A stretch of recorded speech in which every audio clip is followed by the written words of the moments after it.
অনেক ধন্যবাদ। জি, ইমরান বিন বশির ভাই, আপনাকে যেটা বলছিলাম যে নিজেকে বলৎকার করার রহস্যটা, আর ওনাকে নিয়ে আপনি কেন দুঃখ প্রকাশ করলেন না? এটা এত আশ্চর্যজনক একটা বিষয়। ভাই মানে ওনাকে নিয়ে ভিডিও একটা বানিয়েছি, কিন্তু এই বলাৎকারের বিষয়টা আমার তো জানা ছিল না যে নাটকের মধ্যে এটাও ছিল। মানে নিজেকে নিজে হ্যাঁ, ওই যে বলাৎকার করেছে। চিত হয়ে পড়েছিল, তারপর বলেছে তাকে বলাৎকার করা হয়েছে, নাপাক করে দেওয়া হয়েছে।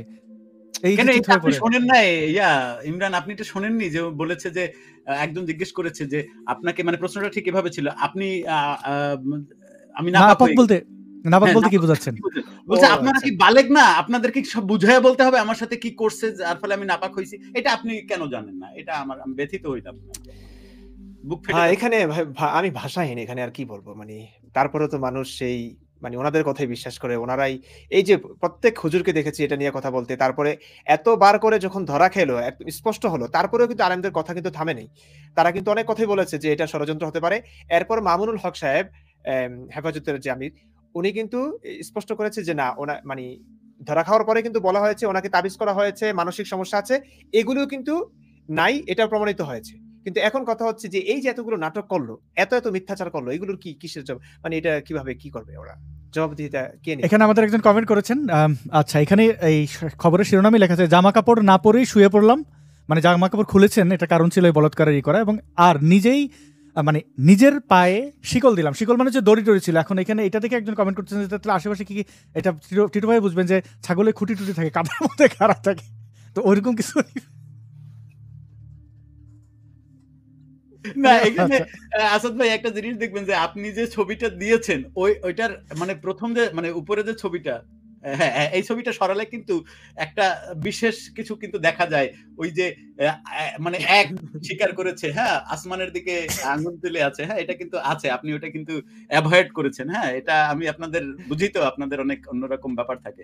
এটা ঠিক করেন নাই, প্রকৃত জিনিস সত্য আপনারা সামনে আসতে দিচ্ছেন না। আচ্ছা, আমি আনছি না, ওইটা আমি পাই নাই, ওই ছবিটা আমি এখন পাইছি, অসুবিধা নেই। পাইছেন? জি, এখন পাইছি। আমি দেখাই দর্শকদের। জি, ইমরান ভাই, আপনি একটু যদি বলতেন, যেহেতু আপনি কওমি মাদ্রাসায় পড়ছেন, আমি আলিয়া মাদ্রাসায় পড়ছি, সেখানে আমি এরকম বলৎকারের ব্যাপারটা দেখি না, যেহেতু আবাসিক ছিল না, কিন্তু দেখতে পাচ্ছেন। এই ব্যাপারে কেপি ইমন কিছু বলবেন কিনা? 10 সেকেন্ডের জন্য। আমি এইসব ঘটনা ঘটলে আমি মনে করি যে আমাদের কাজ কমে গেছে, কথা না বললেও চলবে আর কি, বাকিরা দেখতেছে কি হচ্ছে। ভাই মানে মাঝে মাঝে পরিস্থিতি তো জানেন যে সবসময় এত বাজে খবর পাই, একটু বিনোদনের দরকার আছে আর কি জীবনে। আসাদ ভাইকে থ্যাঙ্কস, এটা দেখাইলেন আমাদেরকে ভালো মতো।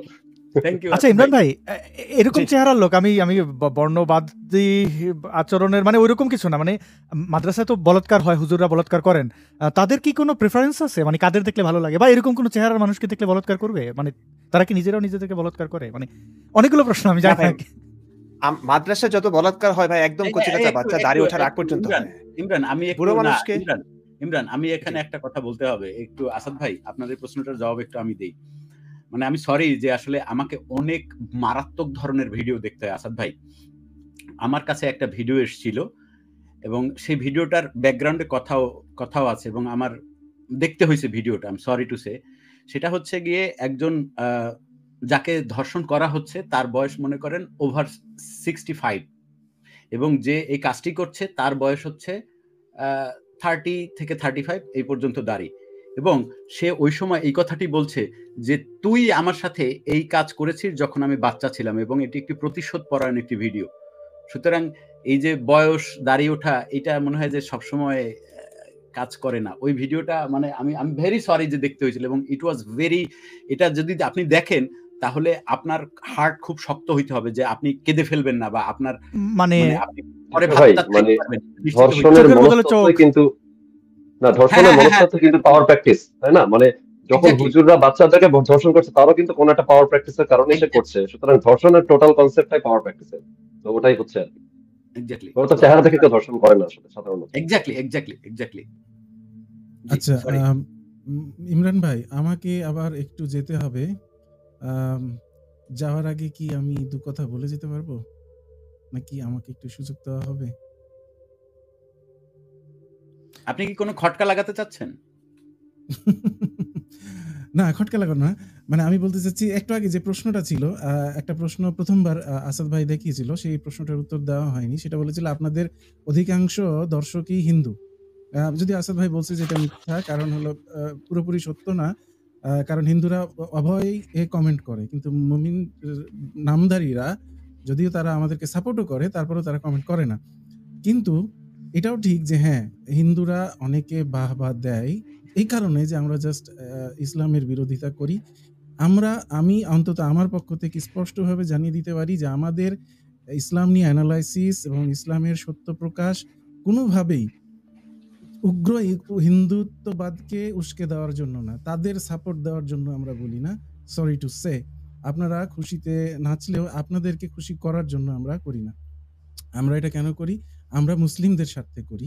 মুসলিমরা ইসলাম মুক্ত হলে তারা প্রকৃত মানুষ হবে, অনেক উন্নত মানের মানুষ হবে, যার ফলশ্রুতিতে তারা একটা উন্নত মানের দেশও গঠন করবে, জাতি গঠন করবে, এবং পৃথিবীর যে কোনাতেই যাবে তারা ভালো ইমিগ্রেন্ট হবে।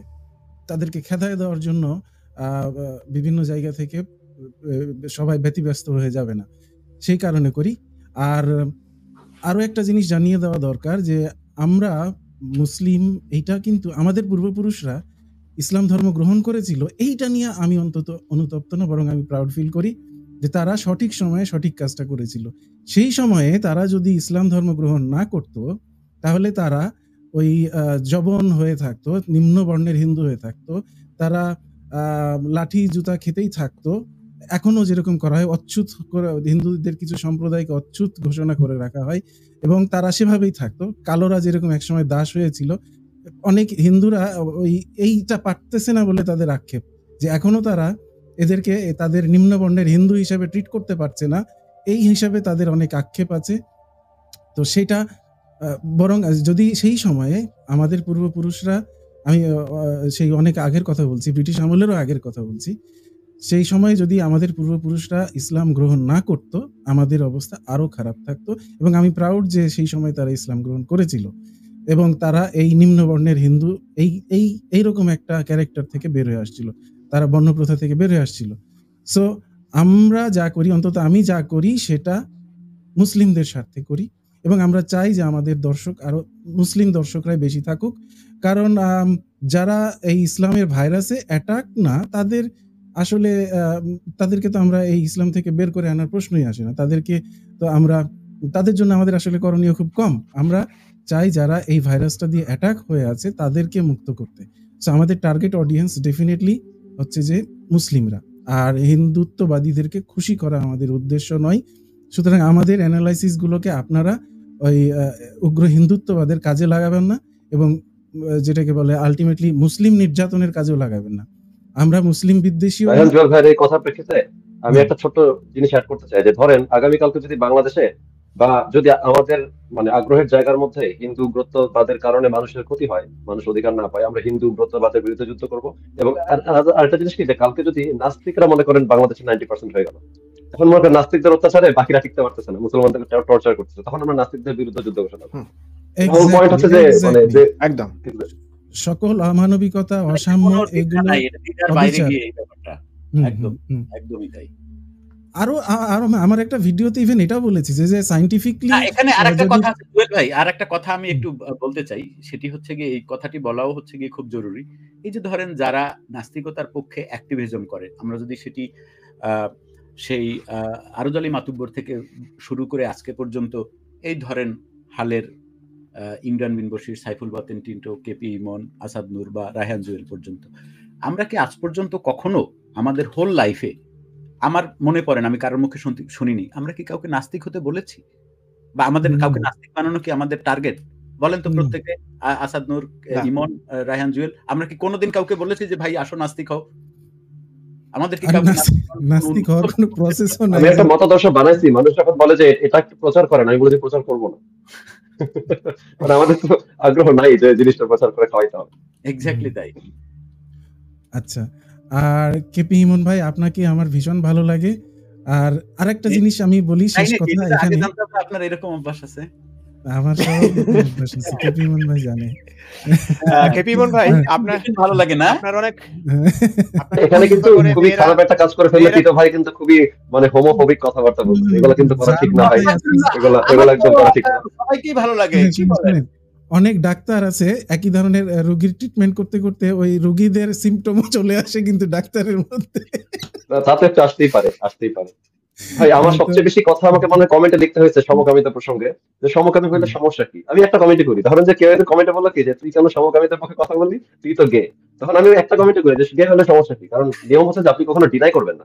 যদি ধরুন কেউ আপনাকে একটা কিছু বললো যেটা আপনি না, কিন্তু তারা অপ্রেসড, তখন আপনি বলবেন না যে আমি তো এটা না, তখন বলবেন যে ওইটা হলে সমস্যা কি। তো না এখন আমি মনে আমি হচ্ছে যে আপনাকে টিটো ভাইকে আমাকে ওই কথা বলতে হবে, টিটো ভাই সমকামী হলে সমস্যা কি। কোনো সমস্যা নাই। সমস্যা তো ভাই আচ্ছা বলাৎকারে, যেটা অনেকে আবার বুঝে না। টিটো ভাই পিছনে লেগে থাকে, পেডোফিলিয়ায় বলে যে সমস্যা, পেডোফিলিয়া আমাদের সমস্যা বলাৎকারে। মুমিনরা কিন্তু কখনোই এদের হুজুরদের বিরুদ্ধে কথা বলে না, হুজুররা যে বলাৎকার করে এটা বলে না, কিন্তু তারা যদি না একটা না সোহেল ভাই, রাস্তাঘাটে আপনি একটা ভিডিও শেয়ার দিছেন, ওই যে হ্যাঁ একজন সমকামী যে ফরিদপুরে বা কোনো একটা জায়গায় ইয়ে করছিল। মানে আমার কথা হচ্ছে ওই ভিডিওটা আমার মনে হয় প্রত্যেকেই এখানে যারা উপস্থিত আছেন, যারা লাইভ দেখছেন, তাদেরও অনেকে দেখেছেন। মানে একটা মানুষকে যারা পেটাচ্ছে, জুয়েল ভাই আপনি বলেন তো, ওই যে মানে ধন সমান দাড়ি, এরা যারা যারা পেটাচ্ছে, এরা প্রত্যেকে বলাৎকার করে নাই। দেখে মানে মনে হচ্ছে তাই। উদ্দেশ্যটা হচ্ছে গিয়ে তুই এটা বলে কয়ে প্রকাশ্যে করবি কেন, লুকায়া চিপাইয়া কর। হ্যাঁ, সে যে ধরনের বয়ান দিচ্ছিল ইসলাম আল্লাহ বলে, তাতে ধারণা করা যেতেই পারে যে সেও মাদ্রাসার ছাত্র ছেলেটি। সুতরাং ডেফিনেটলি সেও এইসব বলাৎকারের মধ্যেই মানে সে হয়তো শিকারও হয়েছে বলাৎকারের, আবার সে নিজেও হয়তো বলাৎকারী। কিন্তু তাদের আক্ষেপটা হলো যে তুই বেটা দাঁড়িয়ে রেখে কেন বলাৎকার করছিস না। আচ্ছা আমি আর ওই সমাজে কিন্তু অনার কিলিং এর একটা ধারণা আছে, মানে ওরা অনার কিলিং করে, মনে করেন যে যদি সম্মান চলে যায় তখন আপনাকে পেটাবে। ওই ঘটনা করছিল। আমি একটা মিনিট একটু সময় চেয়ে নিচ্ছি ভাই, আমার তো এই মুহূর্তে আরেকটা জায়গায় নির্ধারিত লাইভ আছে। যদি হচ্ছে গিয়ে আমাদের কি বলে তসলিমা আপা আসে, তাহলে আমাকে একটু ইমরান বিন বশির একটু আমাকে জাস্ট একটা টেক্সট করে। ঠিক আছে আমি আবার যুক্ত হব, আমার ওইটাও একটু যাওয়াটা জরুরি, যার কারণে এবং আমাকে ঠিক আছে ভাই, অসংখ্য ধন্যবাদ। আমি আসছি, আমি আবার আসছি, ধন্যবাদ দিয়ে আমার ঠিক আছে জানানোর জন্য আবার আসছি। এই টিটো আমার মনে হয় না উনি আসতেছেন। হ্যাঁ আচ্ছা আচ্ছা কি কথা বলছেন? কথা শুনছি না, কথা শোনা যায়?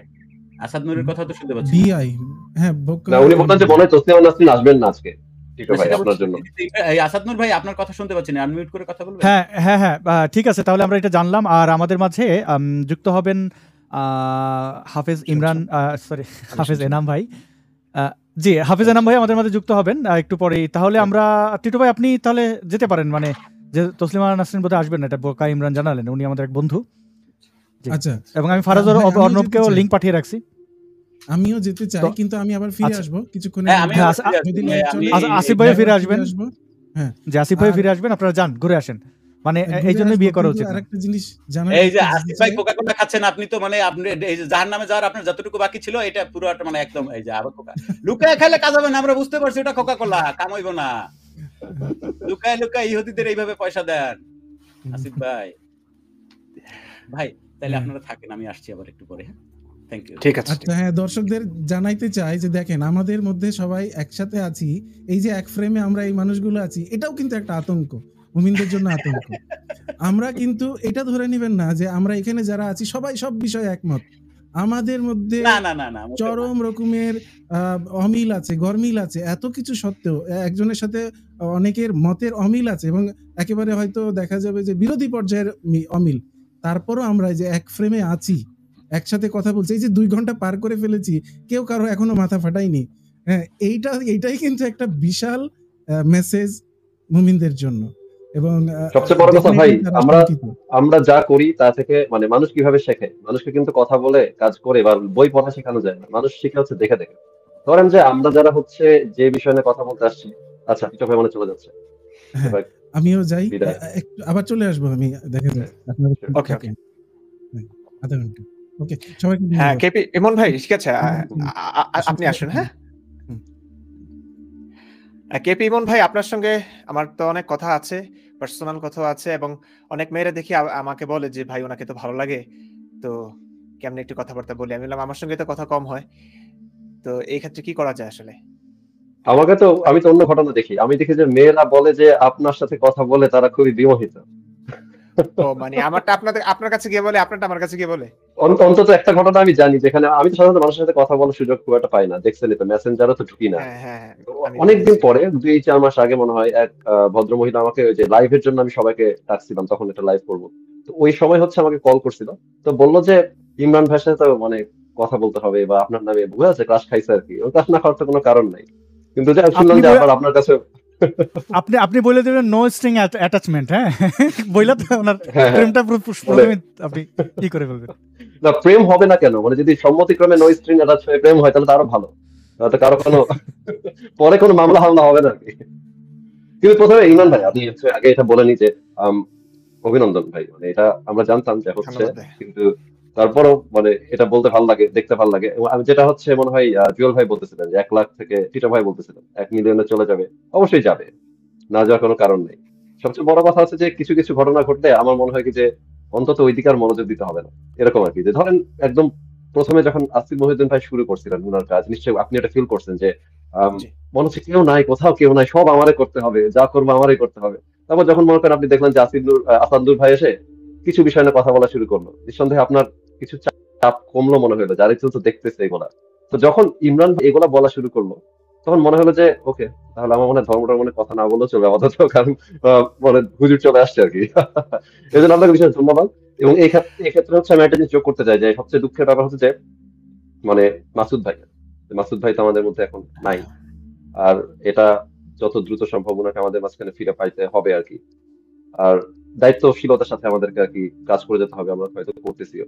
আমার যেটা মনে হয় যে একটা বড় প্রবলেম কি দেখবেন, সবাই সবার বাবলের মধ্যে ফাইট করতে চায়, এটা হচ্ছে একটা সমস্যা। মনে করেন মাসুদ ভাইয়ের জন্য আমরা যতটুকু লাফ দিচ্ছি, ধরেন আমাদের লাফের দৈর্ঘ্য হচ্ছে 12 ফিট, বাকিরা যারা আছে যাদের লাফ দেওয়ার কথা তারা 2 ফিটের লাফও দিচ্ছে না, কারণ তারা মনে করতেছে মাসুদ ভাই হয়তো তার বাবলের লোক না। কারণ কি, কারণ আমরা তাদের বাবলের লোকজনকে যদি অন্যায়ভাবে চাপে বা চিপায় ফেলা হয় তখন আমরা কিছু বলি নাই। তো যেটা বলতেছিলেন একটু আগে জায়হান জুয়েল ভাই, যে দেখেন আমাদের মত পার্থক্য থাকলে আমরা একসাথে বসতে পারি, কারণ এটা আমরা যেটা মুখে বলি সেটা আমরা জীবনে চর্চাও করি, যে আলোচনা হবে, কথা হবে। তো ওই চর্চাটা যদি আমরা শুরু করতে পারি, যে আসলে দলমত নির্বিশেষে সব জায়গাতে যদি আমরা দাঁড়ানো শিখতে পারি, হয়তো দেখা যাবে যে আমরা আরো বড় একটা অডিয়েন্সের কাছে পৌঁছাতে পারবো।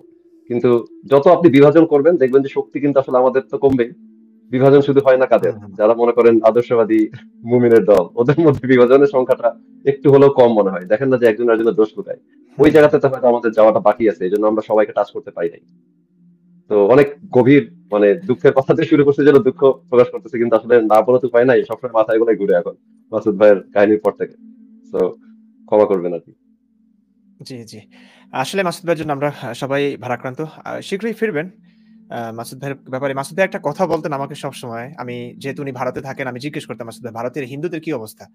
তো মাঝে মাঝে হিন্দুদের উগ্রতা আমরা দেখি। তো মাসুদ ভাই একটা কথা বলতেন আমাকে, এটা আমার কাছে আমিও ফিল করেছি।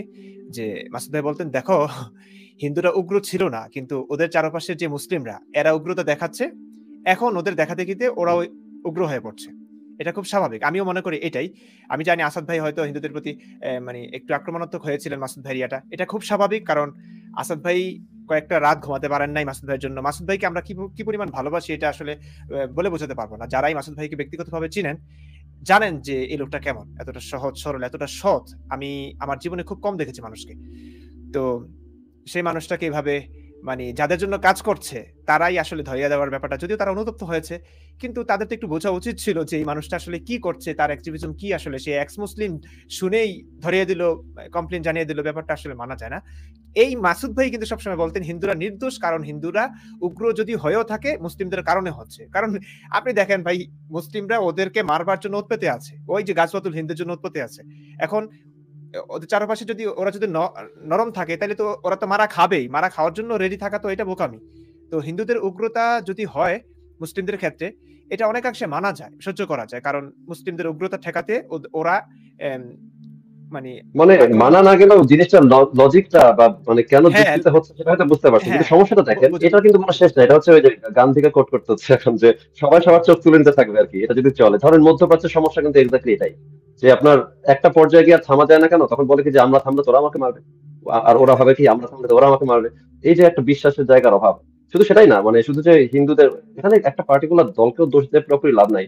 আমরা আসলে সবাই কম বেশি মানে কি বলবো আর কি, যে আসাদ ভাই যখন বলতেছিলেন ওই যে লাইভে একজন ইন্ডিয়ান ভদ্রলোকের লাইভের জবাব যে উনি দিলেন বাইরে বসে, ওইখানে মানে আসাদ ভাই নিজে বলছেন যে হচ্ছে এই যে আমরা যে এই ধরনের ঘৃণার সাথে মোকাবিলা করতে বাধ্য হচ্ছে, এক একজন আমি শিওর যে প্রত্যেকের জীবনে অসংখ্য ঘটনা আছে আপনাদের প্রত্যেকেরই, যেখানে আপনাকে প্রচন্ড ঘৃণার সামনে দাঁড়াইতে হয়েছে।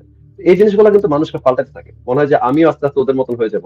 আমার একটা তত্ত্ব ছিল, মানুষ বলতো যে ভাই আপনি যে ফেসবুকে পোস্ট গুলোতে এত আক্রমণাত্মক ভাবে কেন লেখেন, পড়লে তো ঘৃণা লাগার কথা মানুষের। আমি তখন বলতাম যেটা আমার ইন্টেনশনাল একটা কাজ, কারণ মানুষ যেটাকে ঘৃণা করে সেটাতে পরিণত হয়, এটা মানুষের ধর্ম। কারণ ভালোবাসার থেকে ঘৃণা অনেক বেশি স্ট্রং একটা ইমোশন। সমস্যা হচ্ছে যে আমরা যখন এটা করতেছি, যদি জেনে শুনে করেন ভালো কথা, জেনে শুনে না করলে আমাদের কিন্তু একটা অ্যান্টিভাইরাস লাগবে, যাতে আমরা ঘৃণার মধ্যে থাকতে থাকতে আমরা বদলায় আবার ওই ঘৃণার জায়গাতে চলে না যাই। এটা খুব কঠিন কাজ, যে কাজটা করা আসলে মানে যে এটা করতে পারবে আমার মধ্যে সে যুদ্ধে আগায় যাবে। কারণ দেখবেন কি যে আজকে যে আপনি যাদেরকে আপনি সবচেয়ে বেশি ঘৃণা করতেন, মনে করেন একটা পর্যায়ে নাস্তিককে আপনি ঘৃণা করতেন না ইমরান ভাই? হ্যাঁ, নাস্তিকদের মনে হতো যে ঘৃণা এরা খুব করতাম খারাপ কি, আমি তো মারার জন্য আমি স্বপ্ন দেখতাম। ঘৃণা তো না, ঘৃণার চাইতে বেশি এটা এটা কি স্বপ্ন দেখতেন, চিন্তা করেন। তো আমি এটা চিন্তা করে দেখছি, আমার হচ্ছে এই যে আমি হচ্ছে একটা কারণে খুবই সমালোচিত, সেটা হচ্ছে যে যখন প্রচন্ড 7ই অক্টোবরের পরে আমি খুবই শক্তভাবে ইসরায়েলের পক্ষে দাঁড়ালাম। আমি আমি মনে হয় প্রথম বাংলাদেশি লেখক বা যারা হচ্ছে এইসব সংস্কৃতি জগতের মধ্যে আছে, আমি প্রথম বাংলাদেশ সরকারের কাছে দাবি করছি যে ইসরায়েলকে স্বীকৃতি দিতে হবে, কারণ আমাদের সেই প্রবাসী সরকার চিঠি লিখছিল, সৈয়দ নজরুল ইসলামের সিগনেচার বলা কাগজ আছে আমার কাছে, ইসরায়েলের চিঠি লেখা বলছে যে আমাদেরকে স্বীকৃতি দাও, আমরা তোমাদেরকে স্বীকৃতি দিব। পরে যখন বুঝতে পারছে যে ওআইসি তো ওদিক দিয়ে বাস দিয়ে দিবে, তখন আবার পোল্টি মারছে। তা এইসব কথা যে বলছি, এ কারণে দেখা গেল কি যে মানুষজনের যে মানে যে ধরনের ঘৃণার মধ্যে আমাকে পড়তে হইলো। এখন আপনি যদি এটাকে চ্যানেল করতে না পারেন, আমি কিন্তু আস্তে আস্তে ওই দিকে চলে যাবো। আমি যখন ছোটবেলায় আমার যে ইউজার নেম আর কি ওইটা ছিল, এটা বলতেছে এই কারণে যে ইসরায়েলের পক্ষে দাঁড়ানোর কারণটা কি জানেন? গিল্ট। যখন আমি একদম ছোট ছিলাম তখন আমি ওই যে ওদের জামাত ইসলামের যে ম্যাগাজিন আছে ওখানে গল্প পড়তাম যে ফিলিস্তিনি যুবক হচ্ছে তার বোনকে ধর্ষণ করে ফেললো, সে একটা চাকু দিয়ে সৈন্য মেরে ফেললো, এইসব গল্পটা লিখতো জামাত ইসলামের পত্রিকাতে। এগুলো পড়ে টরে আমি খুবই খ্যাপা ছিলাম। পরে আমি বুঝতে পারছি যে আমার অ্যাঙ্গার, আমার যত রাগ ক্ষোভ, এগুলো আমি মিসপ্লেস জায়গাতে ফেলছি। আমি এমন মানুষজনকে ঘৃণা করছি যাদের আসলে যেগুলো বলা হয়েছে সেগুলো অর্ধেক জিনিস সত্য না। তো ওই জিনিসটা তখন কি হয়েছে দেখেন, আমি যেটা ঘৃণা করতেছিলাম সেটার পক্ষে ফাইট করতেছি। আপনি হচ্ছে একসময় নাস্তিককে ঘৃণা করতেন, নাস্তিকের জন্য ফাইট করতেছেন, এবং এটা কিন্তু এখানে শেষ হয়ে যাবে না। আজকে যদি আপনি এই দেখেন না, অনেক নাস্তিক পোল্টি মারে আবার বিশাল মুমিন হয়ে যায়। তো ওদের ওদের ঘৃণা, ধর্মের প্রতি ঘৃণা থেকে আবার পোল্টি মেরে আবার। তো এটাকে কনসিয়াসলি বুঝতে হবে যে যাতে আমরা যেটা ঘৃণা করি ওটা যাতে পরিণত না হয়ে যায়। এটা একটা বড় সমস্যা। কিন্তু আপনি বলতেছিলেন হিন্দু ঘৃণা করবে দেখে মুসলমানের সাথে ওরা উগ্র হয়ে যাবে, এটা কোনো শেষ নাই ভাই। তারপরে পিনাকি ভট্টাচার্য পয়দা হবে, মনে করেন বাস্টার্ড চাইল্ড অফ এইসব ক্যাচাল। হ্যাঁ, দারুণ। হ্যাঁ, আমাদের মাঝে ফারাজ অন্য ভাই উপস্থিত হয়েছেন। ফারাজ অন্য ভাই, আপনাকে স্বাগত। অনেক অনেক ধন্যবাদ ভাই যুক্ত হওয়ার জন্য। মিস করছিলাম, আমরা অনেকেই মিস করছিলাম আপনাকে। ফারাজ ভাই, থ্যাংক ইউ। ফারাজ ভাই এখান থেকে নয়েজ হচ্ছে, যদি একটু দেখতেন। আচ্ছা, ফারাজ ভাইটা চেক করুক। এখানে বলছে কেপি ইমন একজন লালবদর ও ইসলামিস্ট। মানুষ কত ধরনের কমেন্ট করে। ইমন ভাইয়ের সাথে আমি একটা জিনিস অ্যাড করতে চাই, আমি 2 মিনিট সময় নিতে চাই। মাসুদ ভাইয়ের ব্যাপারে আমি খুব বেশি আমি বলবো যে অনেক কঠোর কথাবার্তা বলছি, এবং ইন জেনারেল ভারতীয় বা ইন জেনারেল হিন্দুদের ব্যাপারে আমি বলি না, পার্টিকুলার কিছু মানুষের ব্যাপারে বলছি। এর কারণ হচ্ছে আমার অনেক চাপা ক্ষোভ আছে। এই জিনিসটা আমরা মাইনর হিসেবে রাখছি, কারণ আমাদের এখানে হিন্দুরা এসে অনেকে গালাগালি করলে ইসলামিস্টদের গালাগালির তুলনায় ওটা আসলে কম্পেয়ার করলে আর মনে হয় না যে এদের নিয়ে কিছু বলবো। আর হিন্দুদের একটা সুবিধা হচ্ছে যে তার সামনে যেয়ে যদি আপনি তার দেবদেবীর নিয়ে করেন, বড় জোর আপনার একটা দৌড়ানি দিতে পারে, কিন্তু কোপ দায় না, ওই জিনিসটাতে যাবে না। এটা একটা সেফ জায়গা। এই কারণে অনেক মাইনর জিনিস বাদ দেয়, কিন্তু ক্ষোভ জমলে সেটা বের করা উচিত। আমি বিজয়গড়ের কমিউনিটি হাসপাতালের কাছাকাছি একটা জায়গায় বাসা ভাড়া নিয়ে থাকতাম, এবং সেই বাসা ভাড়াটা অন্য একজন ব্যক্তির নামে নিতে হয়েছে, কারণ আমি ভারতে অবৈধ। তো আমি আমার ভাত এক্সট্রা থেকে গেলে ওই পাশে একটা পুকুর ছিল খুব সুন্দর, ওই পুকুরে আমি মাছের খাবার হিসেবে ছুঁড়ে মারতাম। ওই পুকুরে যাওয়া যেত না বাসার, আমি যেখানে থাকতাম ওখান থেকে, কারণ দেওয়াল দেওয়া ছিল, বন্ধ ছিল। এখন একদিন থেকে কতিপয় নারীরা আমাকে ওইখান থেকে বলছে যে কত বড় অসভ্য, এখানে এই ময়লা ফেলছে, অথচ আমি কিন্তু ময়লা ফেলছি না, ভাত সাদা দেখা যাচ্ছে। আর এই যে হিন্দুদের মধ্যে ওই পুকুরটা নষ্ট করতো হিন্দুরা কিভাবে জানেন? পূজার যে ফুল আছে ওইটা প্লাস্টিকের মধ্যে ভৈরা গিরু মারতো, গিট্টু দিয়ে, তারপরে সবাই পুকুরের মধ্যে ফেলতো। কেন? যে এটা পবিত্র ফুল, এটাকে মানে পুকুর দূষণ করার সমস্যা নাই, কিন্তু এটা অন্য কোনো জায়গায় ফেলা যাবে না। আরে ফুল পানিতে ফেলা, আচ্ছা বুঝলাম, তো প্লাস্টিকটা খুলে ফেলো, এই বেশ কমন সেন্স নাই, কিন্তু উল্টা আমার অপমান করছে। তো আমি পাল্টা জবাব দেই নাই। এক হচ্ছে যে নারী, তাদের সাথে ঝগড়া করবো না, মানে এটা সম্মানের জায়গা থেকে। আর দ্বিতীয় কথা হচ্ছে আমি এখানে এমনি অনেক কষ্টে বাসা ভাড়া পাইছি, এদের সাথে ক্যাচাল লাগে, এই মূর্খরা আমি বুঝাইতে যাবো না যে তুমি যে ফুল ফেলায় নষ্ট করতেছো, উল্টা আমি ওই পুকুরের মাছগুলোরে খাবার দিতেছি, মাছ তো আর ফুল খেয়ে বাঁচবে না, আর তাও তো প্লাস্টিকের মধ্যে, মাছের তো আর হাত নাই যে প্লাস্টিক খুলবে। অপরদিকে দিওয়ালির সময় এত উচ্চ শব্দে পাখি, আমি নিজে দেখছি সন্ধ্যার পরে যে পাখি শব্দের চোটে গাছ থেকে মারা গিয়ে নিচে পড়ে যাইতে, এই বর্বরতা আবার হিন্দুরাই বলে যে তারা প্রাণীর প্রতি উদার, তাহলে ওই দীপাবলির সময় কি হয়? এই অসভ্যতাগুলো কেন? কুকুর অন্যান্য প্রাণীদের বাংলাদেশের মতো এরকম লাথি টাথি মারে না হিন্দুরা, কিন্তু এটা তো সত্য। ওই দিন কুকুর বা বিড়াল একদম চিপায় যায় আর লুকায় ভয়ে, যে ও তো বুঝতে পারে না এই বাজির শব্দ, এগুলো আছে। তারপরে আমি অ্যারেস্ট হইলাম, যে পুলিশ অফিসাররা ছিল সবাই হিন্দু, তাদেরকে আমি বললাম যে বাংলাদেশ থেকে আমি এই কারণে বিতাড়িত কলকাতায়। তারা ওইটা কোনো বিয়েগুলো না, আমাকে শুধু বাংলাদেশি মুসলিম হিসাবে কাউন্ট করলো, অথচ আমি বারবার বলছি আমি মুসলিম না। এক সময় রেগে যেয়ে বলছি ভাই আপনি অ্যারেস্ট করেন, 2টা মামলা এক্সট্রা দেন, তারপরে আপনি আমার গালি দেন না। বলছে আমি গালি দিলাম কোথায়? বলে যে আপনি বারবার আমার মুসলিম বলতেছেন, আমি যেটা না। তারা বোঝারই চেষ্টা করলো না যে একটা মানুষ কে মুসলিম কে না। মাসুদ ভাইয়ের ক্ষেত্রে একই কাজ ঘটেছে। আমার উপরে যখন কলকাতা অ্যাটাক হইলো, সেই ক্ষেত্রেও আমি এইরকম মানে আইন আদালত এগুলো আমাদের দেখায়, কিন্তু আমরা যে আসলে বিতাড়িত এবং যে কোনো হিন্দু বৌদ্ধ খ্রিস্টানদের চেয়েও বেশি ভালনারেবল, এবং আমাদেরকে কেন আমাদেরকে আসলে প্রটেক্ট করা উচিত, এই জিনিসটা তারা বোঝার চেষ্টাও করে না। অপরদিকে পিনাকির মতো দেখেন, এই ভণ্ডরা যখন বাংলাদেশে মুখ বের করে, ইসলামিস্টরা কিরকম জামাইরা ধরে রাখে। ভারত থেকে যদি কোনো জঙ্গি বাংলাদেশে পালায় যায়, কোনো ইসলামিক জঙ্গি, ওরে বাংলাদেশে মানে মাথায় তুলে রাখবে শশা হুজুরের মতো। ওই মানে তার কোনো ইসলামিক যোগ্যতা নেই, সে বাংলাদেশে যাই ওয়াজ মাহফিল করে। কারণ কি? ওই যে রাহুল, ব্রাদার রাহুল, মানুষ এখনো মনে করে যে সে হিন্দু থেকে মুসলমান হয়েছে। এই ধরনের ট্রিটমেন্ট বাংলাদেশে করা হয়। অপরদিকে আমাদের জীবন একদম ধূলিসাৎ করে দেওয়া হয় ভারতীয়দের মধ্যে। এই যে হিন্দু যারা বাঙালি, তাদের কাছে তো আমাদের দাবি আছে, তারা এটা জানারই চেষ্টা করে না। মাসুদ ভাইয়ের ক্ষেত্রে জানারই চেষ্টা করে না সে আসলে মানুষ, সে যে আসলে সন্ত্রাসী না। কেউ একটা লোক ছিল না এই মূর্খ হিন্দুরা, যে তারা জিজ্ঞেস করা যে ভাই আপনি কি জঙ্গি, বা আপনি জঙ্গি, বা এরকম কিছু একটা ডিসকাশন তারা জিজ্ঞেস করলেই হয়। এটা করে নাই, উল্টো থানায় যায় কমপ্লেন করে। তার আজকে দেখেন, আচ্ছা, থানায় যাওয়ার পরে পুলিশের কাজ তো তদন্ত করা। পুলিশ তদন্ত না কইরা প্রথমেই তারা চেষ্টা করবে যে ওইটাকে অ্যাভয়েড করতে, তাই না? কারণ পুলিশের এটা বের করে ফেলার কথা, তার কন্টেন্ট ঘাটলে তো হয়। আমি দেখছি আপনার কমেন্টে অনেক উজবুক লিখতেছে যে পুলিশ কেন করবে, তো পুলিশের তাহলে কাজ কি আমারে বলেন? পুলিশ যদি তদন্ত না করে পুলিশের বেতন দেয় কেন? পুলিশ এনআইএ ইনভলভ করে ফেলছে। 3 দিন যে উনি আটকা ছিলেন প্রথম, এটা কারণ হচ্ছে যে একদম হাই অফিসিয়াল যারা সিকিউরিটি আছে, গোয়েন্দা সব একসাথে এসে তার সকল ডিভাইস তারা আনলক করে তার প্রাইভেসি লঙ্ঘন করছে, এবং প্রত্যেকটা বই একটা করে চেক করছে, মেটাল ডিটেক্টর থেকে শুরু করে। একটা মানুষ কিছুই না, তারে পুরো জঙ্গির মতো 3টা দিন ট্রিটমেন্ট করছে। এগুলো তো আমি দেখছি, মানে ব্যাকগ্রাউন্ডে ট্রিটমেন্ট যে করলো, করার পর তো তার কনক্লুশনে আসার কথা যে সে জঙ্গি না, এবং সে কোন মতাদর্শে এতক্ষণে তো বুঝার কথা। তাহলে গভর্নমেন্ট যদি এই কাজ হেনস্থা করার পরে যদি কিছু না করে, তাহলে এটাকে আমরা কি বলবো? এটা কি একটা বাংলাদেশি বিদ্বেষ? আমি তার কোনো কিছু, এটা উদাসীনতা, মানে কোনো প্রকার ইয়ে না। তো তদন্ত করার পরে কি পাইলো? সে ইনোসেন্ট, তাকে ছেড়েও দিল। সেই মানুষটাকে আবার থানায় সলা পরামর্শ করার জন্য ডেকে জেলে পাঠিয়ে দিছে। তাহলে তাকে ছাড়লো কেন? এটাই আর কি। জি, আমি দুঃখিত ইমরান ভাই। হ্যাঁ না ঠিক আছে। একটা প্রশ্ন আমার আসিফ মহিউদ্দিন ভাইয়ের কাছে। ফারাজুন ভাই তো আবার মনে চলে গেলেন, যাক উনি আসুক। এর মধ্যে একটা প্রশ্ন করছি আমি।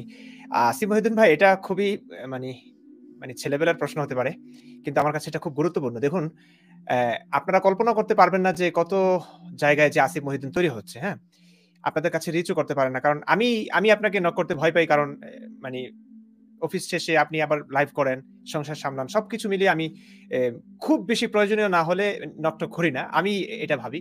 তো প্রত্যেকটা মানুষই কিন্তু এমনটাই ভাবে, তো রিচ করতে পারে না। কিন্তু আমি অনেকের কাছ থেকে শুনেছি, ইয়াং জেনারেশন যারা মনে করুন আপনাদেরকে শুনে, পরিবর্তন তো হয়ই ভাই, হয়, কিন্তু তারা প্রকাশ করতে পারে না, ওই ফিডব্যাকটা আপনাদেরকে দিতে পারে না। কত মানুষ যে আমার কাছে এসে বলে যে একটু কথা বলতে চাই আপনার সঙ্গে, আমি বলে দেই যে উনি তো লাইভ করেন, তো লাইভে যান। ওই ধরুন একটা মেয়ে, আমি এরকম অনেক মেয়েকে দেখেছি, এবং ছেলের ক্ষেত্রেও। মনে করুন মেয়েটা মুক্তমনা, এখন সে হয়তো নামাজও পড়ছে, কোরআন তেলাওয়াতও করছে, কারণ পারিবারিক ভাবে, কারণ তার বাবা মা তো জানে না, বাবা মা জানলেও ঝামেলা হবে, কিন্তু সে মনে মনে তো মুক্তমনা। এখন বিয়ে করাতে চাচ্ছে, বিয়ে করবে কাকে? স্বাভাবিকভাবে বাবা মায়েরা হয়তো একটা ধার্মিক ছেলে খোঁজে। এখন শ্বশুর বাড়িতে গিয়ে যদি শ্বশুর বাড়ি মানে ফোর্স করে যে নামাজ পড়ো, স্বাভাবিকভাবে এটা হয়। তো পুরোপুরি একটা বন্দি জীবন। তো তারা সবসময় চায় যে একটা মুক্তমনা সঙ্গী খুঁজতে, কিন্তু মুক্তমনা তো পাওয়াই যায় না। এমন একটা ভয়, আতঙ্ক সৃষ্টি করে রাখা হয়েছে, কাউকে যে একটু বিশ্বাস করবে যে মুক্তমনা কিনা, ভয় পায় যদি আবার মুমিনরা হয়ে থাকে। তো তারা, আমি যেটা বুঝেছি, তারা এই সমস্যাটা ফেস করছে যে মানে কাকে বিয়ে করবে। অনেকে বিয়েও করছে না, কিন্তু তারা বিয়েটাকে পছন্দ করছে, একটা সংসার তারা চায়। কিন্তু ওই যে লাইফ পার্টনারের ব্যাপারটা, যে তারা যদি ধার্মিকের কাছে চলে যায়, তাইলে তো পুরো জীবনটা মনে করুন একটা অন্ধবিশ্বাসের মধ্যে তাকে মানে জোর জবরদস্তি করে তাকে ধর্ম পালন করতে বাধ্য করা হবে। এই ব্যাপারটা আসলে খুব মানা যায় না। তো তারা কি করবে এটা নিয়ে তাদের মধ্যে আমি অনেক ধরনের হতাশা দেখেছি, সিদ্ধান্তহীনতা দেখেছি। আমি ভাবলাম যে তাইলে আপনাকে একটু জানাই যে আপনি আসলে এই সমস্যার উত্তরণের জন্য আপনি কি বলবেন, কি দিক নির্দেশনা দিবেন, কি করা যায় তাতে? এটা তো আমি আসলে যেটা মনে করি যে প্রত্যেকেরই উচিত এরকম লাইফ পার্টনারের সাথে জীবনযাপন করা যার সাথে মনের মিল আছে। মনের মিলটা না থাকলে আপনি বাসায় যে একটু কথাবার্তা বলবেন, সেই কথাবার্তাটাই যদি বলতে না পারেন, আপনার মনের কথাই যদি বলতে না পারেন, তাহলে তো এটা একটা বিরাট প্রবলেম। তাহলে তো একটা যান্ত্রিক জীবন যাপন করতে হবে। একটা মানে রাতের বেলা যদি আপনারা একটু গল্প করতে না পারেন, তাহলে তো এটা একটা বিরাট প্রবলেম। আর যেই জিনিসটা হয় যে ধর্মপ্রাণ যে সমস্ত মানুষ আছে তারা যেটা চেষ্টা করে সবসময় ওয়াইফের উপরে তাদের যে মতাদর্শটা সেটা চাপায় দিতে এবং তাকে বিভিন্ন ধরনের রেস্ট্রিকশনের মধ্যে নিয়ে আসতে। কারণ এটা হচ্ছে গিয়ে ধর্মের একটা খুবই বেসিক স্তম্ভ যে মেয়েদেরকে শেকল পরাইতে হবে। মেয়েদেরকে শেকল পরাইতে না পারলে আসলে ধর্ম কখনো টেকে না। মেয়েরা হচ্ছে গিয়ে মেয়েদের যে বায়োলজি, মেয়েদের যে বডি, এই জিনিসগুলাকে যদি পুরুষ কন্ট্রোল করতে না পারে তাহলে তো আসলে ধর্ম টিকবে না। পুরুষতন্ত্র টিকবে না, ধর্ম টিকবে না। এখন যে সমস্ত মেয়েরা চায় যে একটু মুক্তভাবে নিঃশ্বাস নিবে বা এই ধরনের বোরখা হিজাব তাকে পরানো হবে না বা তাকে জোরাজুরি করা হবে না, তার চিন্তা ভাবনা অন্যরকম।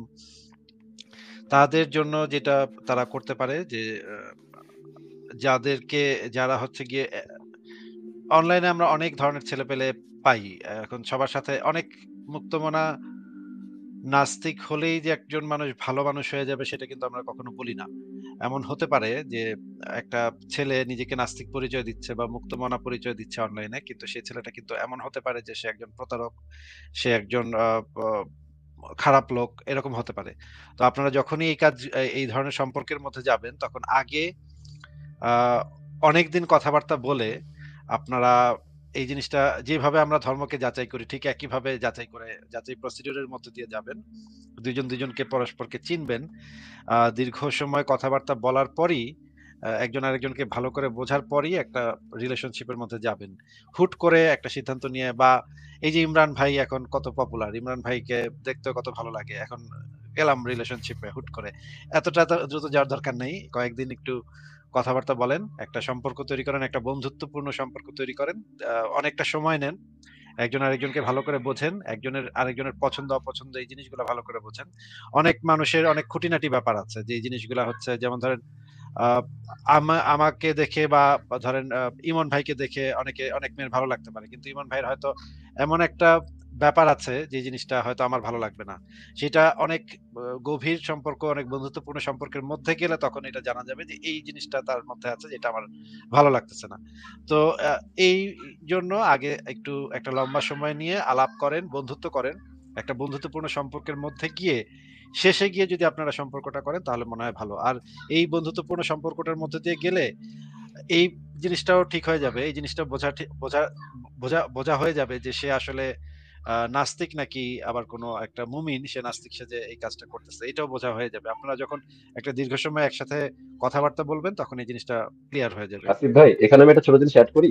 মনে করেন যে অনেকে আছে যারা আসলে নাস্তিক, মানে ও আবার পোল্ট্রি মেরে মুমিন হবে না, কিন্তু যখন তারা অনলাইনে আসে, অনলাইনে কথা বলতেছে বা নিজের নাস্তিক পরিচয় দিচ্ছে, দেখবেন যে মানবতা বাদী কথাবার্তা বলতেছে, বেড়ালের মা, তারপরে হচ্ছে মানে কুকুরের বাবা, সবকিছু ঠিক আছে, কিন্তু পার্সোনাল লাইফে যাওয়ার পর দেখা যায় কি যে তার মধ্যে নৈতিকতা ছিটেফোঁটাও নাই। তো ওই ধরনের কিছু ট্র্যাপ থাকে যে দেখবেন যে ক্যামেরার সামনে বা পোস্টের মধ্যে অনেকে অনেক ভালো, তারপরে অনেক মুক্ত মনে, তারপরে যখন পরিচয় হবে। এই জন্য আসিফ ভাইয়ের কথা একদম সত্য, কিন্তু ওইটা শুধুমাত্র মুমিন কিনা সেটা যাচাইয়ের জন্য তো না, শুধু ক্যারেক্টার তো যাচাই করতে হবে আপনাকে, যে সে যে প্রচার করে যেগুলো সেগুলো জীবনে পালন করে কিনা। ওইটা ধরেন যে 3 মাস 6 মাস থাকলে এমনিতে বুঝতে পারবে, কারণ মানুষ কত ফেক করতে পারে। তো খুবই খুবই গুরুত্বপূর্ণ কথা বলছেন আসিফ ভাই। এরকম দেখা যায় যে সে খুব স্ট্যাটাস দিচ্ছে বিড়ালকে রক্ষা করতে হবে বা কুকুরকে রক্ষা করতে হবে, অথচ দেখা যায় যে সে তার বাসায় তার কাজের ছেলেকে পেটাচ্ছে। হ্যাঁ, কাজের অনেক ছেলেকে আছে, অনেক আছে। আমি খুব হতাশ হয়েছি আর কি আমাদের কমিউনিটি অনেকের উপরে এইসব কারণে। তো এগুলো থেকে একটু সাবধানে থাকতে হবে আর কি, প্রেমে টেমের সম্পর্কে জড়াইতে গেলে। হ্যাঁ, এটা যেহেতু একটা ইম্পর্টেন্ট ডিসিশন, এই ডিসিশনটা নেওয়ার আগে এই বিষয়গুলা যেমন ধর্ম, লাইফ পার্টনার, এই জিনিসগুলা, এই সিদ্ধান্তগুলা, বিগ ডিসিশন নেওয়ার আগে একটু ভালো করে যাচাই প্রসিডিউরের মধ্যে দিয়ে গিয়ে তারপরে একটা সম্পর্কের মধ্যে যাওয়াটা সবচেয়ে ভালো। হ্যাঁ, ইমরান ভাই। আরেকটা কথা ভাই, মানে সবাই এটাও বলে যে একটা প্ল্যাটফর্ম দরকার। দেখুন, মন খুলে কথা বলা, মানে সম্পর্কের কথা বাদ দিলাম। অনেকে আমাকে এটা বলে যে আমাদের একটা প্ল্যাটফর্ম দরকার, আসিফ ভাইকে বলবেন, আমরা আসিফ কি ভাইকে এখন বলবেন। নাস্তিকদের টিন্ডার খুলবো? এখন ভাই আমার অনেকগুলো প্রস্তাবনা ছিল, আমি আসলে এগুলো জানি না এগুলো আসিফ ভাই, সম্ভব ওখানে কিনা। কিন্তু মুমিনরা নকল নাম দিয়ে ঢুকে যাবে মারার জন্য। টিন্ডার নাস্তিকদের টিন্ডার এটাই প্রবলেম আসলে মানে সবাই চায় একটু মন খুলে কথা বলতে। দেখুন সবাই তো আর প্রকাশ্যে অ্যাক্টিভিজম করতে পারছে না। তো তারা অন্তত সমমনা মানুষদের সঙ্গে যদি একটু কথা বলে, দুঃখ শেয়ার করে, ব্যথা শেয়ার করে, একটু হলেও তাদের মনের ব্যথাগুলো লাঘব হয়। তো সেই চেষ্টার জন্যই তারা বলছে যে একটা প্ল্যাটফর্ম যদি হয়, আমরা জানতে পারি যে এখানে সবাই মুক্তমনা, তাদের সঙ্গে একটু কথা বললাম। সেখান থেকে একটা সম্পর্ক করতে চাইলে করলো। কিন্তু এ আসলে ওই ধরনের যে কিছু প্ল্যাটফর্ম কিন্তু ইমরান ভাই ছিল, মানে এরকম কিছু প্ল্যাটফর্ম ছিল, সেগুলোতে ঝামেলা যেটা হয়েছিল প্রথমে হয় কি লিবারেল কমিউনিটি অফ বাংলাদেশ, আচ্ছা গেলাম তাই দিছে কেউ, পরে দেখা যায় কি যে লিবারেল কমিউনিটি নাই, ওটা হয়ে গেছে নিউডস কমিউনিটি অফ বাংলাদেশ। এরপরে দেখা যায় কি যে নিউডস এর লোভে এবার আসছে মুমিন আইসা বিশাল নাস্তিক সাজতেছে, ধরেন যে একদম 3 মাস ধরে সে নাস্তিকবাদ প্রচার করে, মানে কোথায় কাব্বিন আশরাফ, ও একদম মনে করে যে মানে বিশাল নাস্তিক সে, কারণ কি সে আসলে আসছে মেয়ে খুঁজতে। তো এইগুলা দেখছি, এবং সবচেয়ে বড় ভয়ানক সমস্যা ছিল ওখানকার অ্যাডমিনের সাথে আমার সবচেয়ে বড় তদন্ত যেটা করতে হয়েছে, একটা মেয়ে আছে খুবই খোলামেলা ছবি দিবে, কিন্তু আমাদের ধারণা সে হচ্ছে মুমিনের এজেন্ট, এবং এটা আমার কাছে এখন পর্যন্ত মনে হয় সে মুমিনদের এজেন্টই ছিল। এটা হচ্ছে অবস্থা, মানে এই ধরনের ক্যাচাল, মানে কি কি ধরনের ঝামেলা হতে পারে চিন্তা করতে হবে না, এগুলো মানে পর থেকে আমরা মুমিনদের এই যে জ্বালাটা মানে এটা হতাশাই নাকি? মানে আমাদের কোনো সমাধান নাই এখানে। সবাই এই হতাশাটাই আমাদেরকে যেটা করতে হবে সেটা হচ্ছে যে বাংলাদেশকে মানে স্বাধীন করতে হবে চূড়ান্ত ভাবে, এটা এবং ছাড়া কোনো আরো আপনি একটা যতই যাই করেন রাজনীতিতেই শেষ উত্তর। এবং আরো একটা যে বড় প্রবলেম আছে সেটা হচ্ছে যে মুক্তমনাদের মধ্যে আরো বড় বড় সমস্যা আছে। যেমন একটা ছেলে মুক্তমনা এরকম মনে করে, অনেক সময় মনে করে, সব সময় না, অনেক সময় মনে করে যে ওই মেয়ে তো মুক্তমনা, তাহলে তো সে তার সাথে শুইতেই পারে, অসুবিধা কোথায়, সে তো মুক্তমনা। মুক্তমনা মানেই যে এটা যে একটা মেয়ে গিয়ে তার সাথে শুয়ে পড়বে সাথে সাথে, এটা তো হয় না, এইভাবে তো হয় না। তো এই রকমের মাইন্ডসেট অনেক ছেলের মধ্যে থাকে, যেহেতু যারা বাংলাদেশ থেকে আসে তারা মনে করে ইউরোপ আমেরিকাতে সারাক্ষণ সবাই ফ্রি সেক্স করতেছে, মদ খায় পড়ে থাকতেছে, এই ধরনের চিন্তা ভাবনা তাদের মধ্যে থাকে, এবং তারাও ভাবে যে হ্যাঁ আমরাও তো নাস্তিক, তাহলে আমরা পাবো না কেন? এই যে এখানে এই যে নিশ্চয়ই আসিফ মহিউদ্দিন নিশ্চয়ই সারাদিন ফ্রি সেক্স করতেছে বা সারাদিন মদ খেয়ে বসে থাকতেছে, তাহলে আমি কেন পাবো না? সে গিয়ে একটা মুক্তমনা মেয়েকে গিয়ে বলা শুরু করতেছে যে তুমি শুবা না কেন, তুমি না মুক্তমনা, তুমি তাহলে কিসের মুক্তমনা, তুমি আমার সাথে শুবা না, তাহলে কিসের তুমি মুক্তমনা? এরকম আমি আসলেই দেখছি, এমনটাই ভাবে, অনেকেই ভাবে বানায় এরকম। বলতেছি না, আমি আসলেই দেখছি। মুক্তমনাদেরকে নেওয়া সবচেয়ে বড় সমালোচনা কিন্তু এই জায়গাতে, যে তারা মানে যেটা ইচ্ছা করতে পারবে সেটা বাউন্ডারি যে মানে কোথায় সেটাই জানে না। এটা হচ্ছে একটা সমস্যা, তো এটার জন্য আমাদের কমিউনিটির নাম মানে মানিজ্যত নষ্ট হয়। তারা রেসপন্সিবিলিটি বুঝে না, নিজের রেসপন্সিবিলিটি, কমিউনিটি রেসপন্স, কিন্তু তারা হচ্ছে ভাবে যে সে মুক্তমনা। এটা যে একজন সময় লাগবে। মানুষের পার্সোনাল চয়েস, এটা যে মানুষের মানে ইচ্ছার স্বাধীনতা, সে যে ইচ্ছা করলে করবে, সে ইচ্ছা না করলে করবে না। এখন আরেকজন গিয়ে যদি তাকে প্রেসার ক্রিয়েট করে, তুমি কিসের মুক্তমনা, কোথাকার কেমনে তুমি মুক্তমনা হইলা, তুমি যদি আমার সাথে না আসো, তাহলে তুমি আমার সাথে প্রেম না করো, তাহলে কিভাবে তুমি মুক্তমনা হইলা? এই রকমের কিছু লোকজন আছে। এখন এদেরকে নিয়ে কি করব ভাই? এদেরকে নিয়ে তো কিছু করার নাই। ওই যে ঠক দুঃখ বাস্তে লাগে। গাউজার হয়ে যায় ভাই, ওই গ্রুপের অর্ধেককে আমাদের এই কারণে বের করে দিতে হয়েছে। তো ঠক বাস্তে বাস্তে দেখি যে আমার টিমটা খালি হয়ে গেল, মনে করেন ডেটিং পুলে কেউ নাই এখন, এই হচ্ছে অবস্থা। আরো কিছু জটিলতা আছে, যেমন আমি আমার অভিজ্ঞতা যদি বলি, অনেকগুলো বছর মানে ধরেন একটা সম্পর্কে যাও, এটা তো বিশাল রেসপন্সিবিলিটি, তাছাড়া সেই পার্টনার কিভাবে নেবে। আমরা তো টক্সিক জিনিসপত্রগুলো ডিল করি। আসিফ মহিউদ্দিন ভাইয়ের কথা বলছিলাম না, আমি শুধু এটা উনি যদি সংসার করতে পারেন এবং প্রায় প্রতিদিন না হলেও বেশ কিছুদিন পরপরে উনি লাইভ শো করেন এবং লম্বা একটা সময় নিয়ে। তো আবার কানিজাপারে যতটুকু চিনি উনি খুবই রাগী মানুষ, তো সেই ক্ষেত্রে তাও তো উনি এই জিনিসটাকে ম্যানেজ করতে পারছেন। তাহলে আমি ব্যক্তিগতভাবে টিন্ডার বা অন্যান্য ডেটিং অ্যাপে প্রোফাইল খুলতে যাই, আমি খুলি নাই, কারণ হচ্ছে যে আমি তো আমার ছবি দেবো, এবং সেই মানে অন্য প্রান্তের জিনিস, সে তো মুমিনা হইতে পারে, হানি ট্র্যাপ হইতে পারে। ব্যক্তিগতভাবে ইনবক্সে অনেকে মেসেজ করেন, বুঝতে পারি, কিন্তু সামনে আগানো যায় না, কারণ আমি তাকে চিনি না। এই যে রিস্কে থাকতে হয়, সেক্ষেত্রে আমাদের অনেকেরই কিন্তু ফ্রাস্ট্রেশন তৈরি হয় যে আচ্ছা তাহলে কি আমি ধর্মহীন হয়ে বিপদে পড়লাম, এই ধরনের রিস্ক থাকে। আবার ধরেন ইমরান ভাইকে কেউ জিজ্ঞেস করলো আমার ব্যাপারে, ইমরান ভাই ওটা বললেন যে আসাদ নূরের আশেপাশে অনেক নারী আছে, এটা থাকতেই পারে, মানে একটা ধারণা, বুঝছেন? তো এই ধরনের অনেক জটিলতার মধ্যে দিয়ে আপনাকে এটা করতে হবে, সার্ভাইভ করতে হবে, যে কেমনে আপনি কল্লা বাঁচাইয়া এবং সামষ্টিক ধরেন, বিশেষ করে ইমন ভাই আমার ক্ষেত্রে এটা অনেক ঘটছে যে হয়তো আমার মনে হচ্ছে তার প্রোফাইলটা জেনুইন এবং তার আগ্রহকে আমি বুঝতে পারতেছি, আমি শুধুমাত্র তারে আগাইতে পারতেছি না বা কোনো কারণে আমি ইন্টারেস্ট দেখাইতে পারতেছি না, কারণ আমি তার ব্যাপারে শিওর না। তো সেই ক্ষেত্রে অনেক নারীরা আমার একদম ডিরেক্টলি বলছে আমার সেক্সুয়াল ওরিয়েন্টেশন নিয়ে আর কি, যে আগ্রহ নাই কেন। এটা করে কিন্তু সমস্যাটা দেখেন, আমি যেহেতু সবাই কথা বলছি তখন বাংলাদেশে থাকি, কিন্তু এটা হচ্ছে 2020 সালের কথা, তখন হচ্ছে ওই গ্রুপের 2 জনের কিনা হয়তো আপনারা চিনে থাকবেন, কিন্তু মানে এখন ওই গ্রুপটা নাই। কিন্তু ওইখানে আমি দেখছি যে এই মেয়ে আসলে যদি মুমিনদের এজেন্ট হয়, তাহলে দেখেন নাস্তিকদের পরিচয় বের করার জন্য তো অনেক লোক বসে আছে, এবং সে মেয়ে মনে করেন যে সবার কাছে যে আমরা একটা ক্রস চেক করে আস্তে আস্তে বের করছি, কারণ আমাদের তো সবার তো আর চিন্তা তো সবাই আমরা দুই পায়ের মাঝখান থেকে করি না, তো আমরা ক্রস চেক করতে করতে বের করে ফেলছি যে সে কিন্তু আসলে মানুষজনকে ডেটে ডাকলো, গেল, ওর আসল নাম কিন্তু এখন জানে। তারপরে সব এটা একটা রিস্ক না বিশাল, এই হ্যাঁ, আপনি ধরনের ওইটা সমস্যা দেখলেন, কিন্তু আছে। আপনি ওই গ্রুপ দেখলেন, আর আপনার সামনে এত বড় একটা উদাহরণ আপনি দেখলেন না। আমরা তোর ভাই পিনাকি না যে যার তারে যে এইসব জিনিস করতে যে বিপদে পড়বো। এক নাদিয়া পিনাকির ক্যারিয়ারে যাক করছে।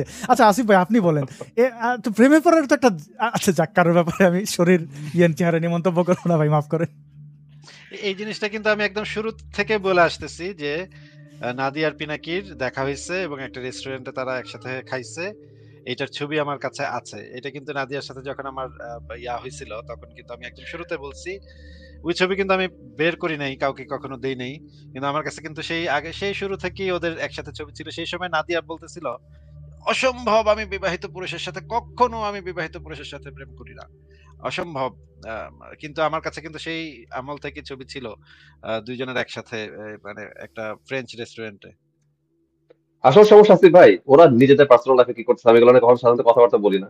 আসল সমস্যা হচ্ছে যে পিনাকি কিছু ফৌজদারি অপরাধ করছে, সেটার জন্য বিচার হওয়া দরকার। পার্সোনাল লাইফে যেগুলো করতেছে এগুলো মনে করেন যে আমি একটা জিনিস খেয়াল করছি, আপনার মনে আছে যে এরশাদ যখন তার স্বৈরাচারী শাসন আমল পার করতেছিল, সে নিজেকে কবি বানাইলো, প্রথম পৃষ্ঠায় কবিতা ছাপাবে, তারপর সে নিজেকে প্লে বয় বানাইলো। কারণ কি, মানুষজন সারাদিন ওকে এখন প্লে বয়ের মানে কাহিনী নিয়ে মুখরোচক গল্প করে, কিন্তু সে যে একটা সিরিয়াস ক্রাইম করছে, মানুষ টানুষ মেরে সাফ করে ফেলছে, ওইটা নিয়ে এখন কথা বলতেছে না। আমার যে পিনাকির ক্ষেত্রে জিনিসটা কিন্তু পিনাকির পক্ষে কাজ করতেছে।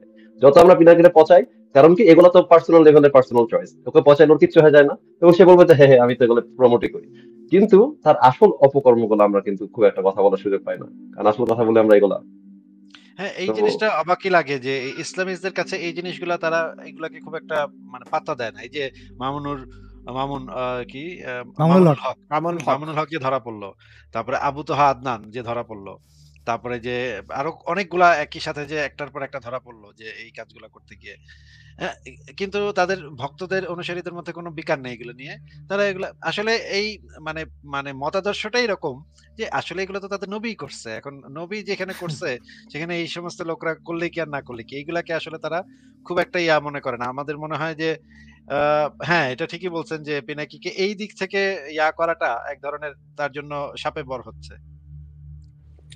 মুমিনরা আচ্ছা যেটা ওই করে যে ভাই, একটু বলছিলাম না। আচ্ছা সরি, বোকা ইমরান ভাই বলেন। আমাদের মাঝে বোকা না ইমরান। না না, জি আমি আমার প্রশ্ন হচ্ছে কি, যে কিছুক্ষণ আগে আসিফ যে বললো না বাই ডেফিনেশন যে মুক্তমনা কারা, তাই না, যে মুক্তমনা হলেই যে আর শুইতে হবে দিতে হবে, তাই না? তো ওই হিসেবে তো আমাদের মুমিন মানে মোল্লারা বা ওই বাংলাদেশে যারা ওয়াজ করে যে আবু তাহা, এরা তো সবচেয়ে বড় মুক্তমনা, তো এদের কল্লা যায় না কেন? না না, ওদের এই জিনিসটা কিন্তু সুন্দর বোকা ইমরান ভাই। দেখেন আমরা যেটা প্রচার করি ব্যক্তি স্বাধীনতা ইত্যাদি ইত্যাদি, ওরা কিন্তু দেখেন মামুনুল হকের ব্যক্তি স্বাধীনতা সম্মান করে, কিন্তু আর কারোটা করবে না। শুধু মুমিনদের ব্যক্তি স্বাধীনতার পূর্ণ স্বাধীনতা এবং সম্মান আছে ওদের কাছে, বাকি কিছু পিনাকির একটা করলেই বাকি কাজ হয়ে যায়। সাহসী হিরো ভাবে একটা একটা একটা লোক, আমি জানি না জীবনে আপনারা তো সবাই মোটমাট প্রেম করছেন, সে তার গার্লফ্রেন্ড রে মানে এরকম ছবি তুলে পাঠায় একটা ছেলে, এটা কেমন কি? না না, আমাদের দরকার কি নতুন করে প্রচার করা, মানে নতুন মুক্তমানা সবচেয়ে বড়, সে যেখানে ইচ্ছে সেখানে করতে পারে। এই দেখো এই আবু তোহা মুক্তমানা। আসাদ ভাই, আপনি আজকে কালেমা শাহাদাতটা পড়ে ফেলেন, কালকে থেকে আপনি যা ইচ্ছা করবেন। আপনি যদি এখন ওই যে অনলিফাতে অ্যাকাউন্টটা খোলেন, আপনার কোনো দুর্নাম হবে না, নিশ্চিত থাকতে পারেন, কেউ কিচ্ছু বলবে না। এবং এক্স নাস্তিকদের আরো বেশি পছন্দ করে তারা। মানে যে পিনাকি তো এক্স নাস্তিক, তাই না? একটু বেশি হট এক্স নাস্তিক। Extra flavour 3 inches। আচ্ছা আচ্ছা, আমাদের আমার সাথে হাফেজ এনাম ভাইয়ের যোগ দেওয়ার কথা ছিল, উনি কি নাই নাকি?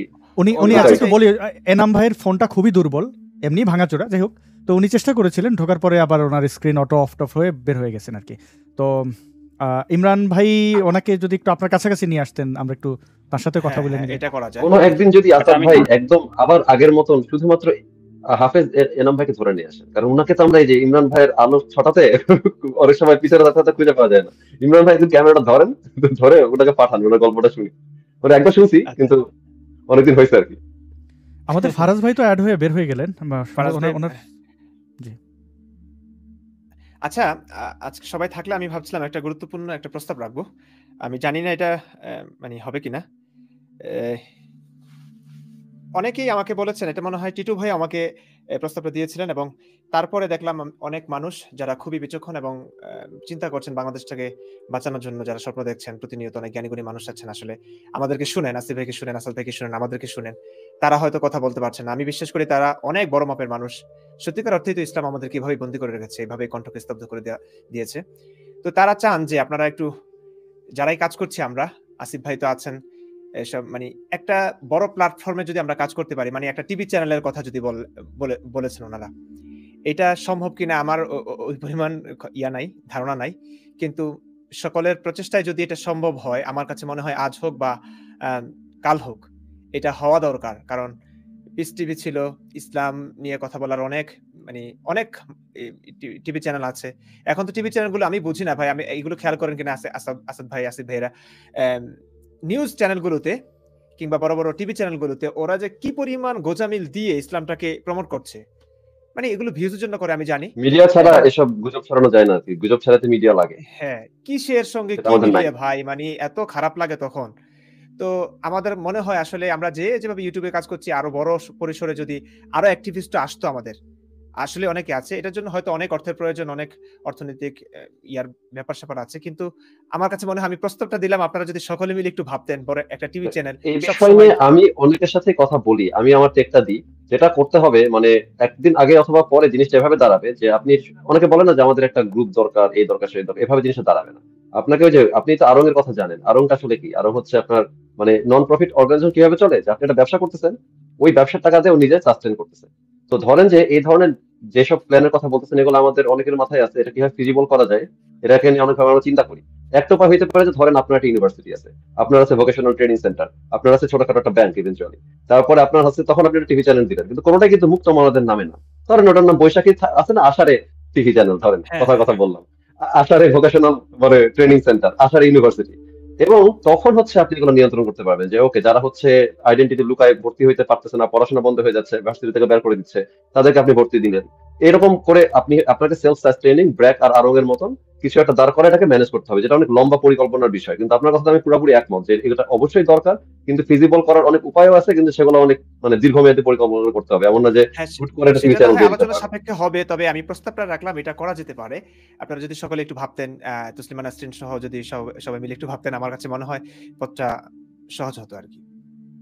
এই জন্য আসলে যেটা আপনি বলতেছেন না, যে আরেকটা ব্যাপার আমি যোগ করি, যে টিভি চ্যানেল বা এই টাইপের জিনিসগুলোতে ফুল স্কেল অন্যান্য যে কোনো খবরের বা হচ্ছে অন্যান্য যেসব অনুষ্ঠান থাকে সেগুলো সহ আপনাকে লঞ্চ করতে হবে। এটা এরকম হলে হবে না যে একদম প্রোপাগান্ডা মেশিন, যে শুরু থেকে শেষ পর্যন্ত শুধু দরুদ পড়তেছে, ওরকম শুধু নাস্তিকতা এবং ইসলাম বিরোধী কথাবার্তা হইতেছে। তখন আপনি পাবেন আপনার স্পন্সর লাগবে, সব ব্যবসায়িক চিন্তা করতে হবে। সরি আসিফ ভাই, আপনাকে আমি কাট করলাম। বিজনেস নিয়ে পড়ালেখা করেন, তাদেরকে আপনি বলতে পারেন যে তারা একটা যদি বিজনেস প্রপোজাল লিখে দেয়, একটা প্রজেক্টের মতো, একটা প্রজেক্ট প্রপোজালের মতো, যে সেটার মধ্যে কি কি জিনিস থাকবে এবং কি কি একটা ফুল প্রজেক্ট, তারা যদি আগামী 5 বছর পরে আমাদের ইয়াটা কিরকম হবে, আমাদের চেহারাটা কিরকম হবে, যেটাই হোক, এটা যদি টিভি চ্যানেল হয়, এটা যদি ইউটিউব চ্যানেল হয়, যেটাই হোক, 5 বছর পরে আমাদের লক্ষ্যটা কি, আমরা কি করতে চাই, সেটার দিকে লক্ষ্য রেখে যদি একটা ফুল ডিটেইলড একটা প্রজেক্ট প্রপোজাল লেখা যায়, তাহলে যারা আমাদের মধ্যে যারা বিজনেস নিয়ে পড়ালেখা করেন তারা এই কাজটা ভালো করতে পারবেন। এবং এখন তো চ্যাট জিপিটি কে দিয়েও করানো যায় অনেক কিছু, আপনাদেরও করতে হবে, চ্যাট জিপিটি কে দিয়েও আপনারা হেল্প নিতে পারেন ওইটার ব্যাপারে।